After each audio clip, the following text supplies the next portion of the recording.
ગુજરાતની 26માંથી કોંગ્રેસ 24 અને આમ આદમી પાર્ટી 2 બેઠકો પર કિસ્મત અજમાવશે। ભાવનગરમાં ઉમેશ મકવાણા અને ભરૂચમાં ચૈતર વસાવા લોકસભામાંથી ચૂંટણી લડશે। પૂર્વ ચૂંટણી રણનીતિકાર પ્રશાંત કિશોરે લોકસભા ચૂંટણીને લઈને એક મોટો દાવો કર્યો છે।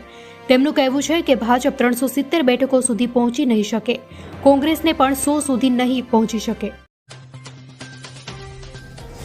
આજે પાર્ટી અધ્યક્ષ જેપી નડ્ડાની આગેવાનીમાં ભાજપ મુખ્યાલયમાં પાર્ટીની મુખ્ય ચૂંટણી સમિતિની બેઠક મળી। સૂત્રોનો દાવો છે કે માર્ચની મધ્યમાં એટલે કે 13 માર્ચની આસપાસ લોકસભા ચૂંટણી જાહેર થઈ શકે છે।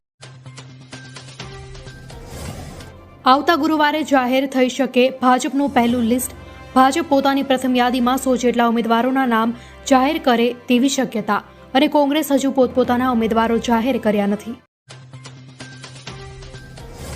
દેવભૂમિ દ્વારકાને બેટ દ્વારકા ખાતે જોડતા સિગ્નેચર બ્રિજનું આગામી તારીખ 25 મીના રોજ લોકાર્પણ કરવામાં આવશે। ત્યારે દેવભૂમિ દ્વારકા જિલ્લા વહીવટીતંત્ર દ્વારા બ્રિજની કામગીરીને આખરી ઓપ આપવા માટેની તડામાર તૈયારીઓ કરવામાં આવી રહી છે।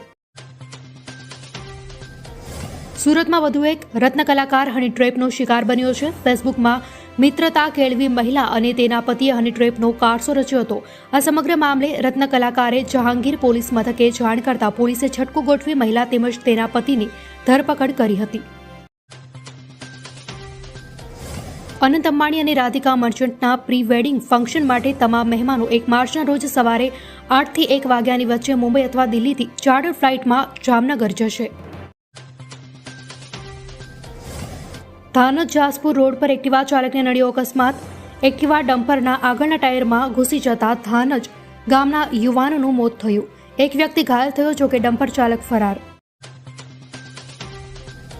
અમદાવાદ જિલ્લાના મણિપુર ગામ નજીક આવેલા જલદીપ હોલિડે હોમ્સમાં અમદાવાદ ગ્રામ્ય એલસીબીએ બાતમીના આધારે દરોડામાં મોટા પ્રમાણમાં વિદેશી દારૂ સહિત આરોપીઓની ધરપકડ કરી છે।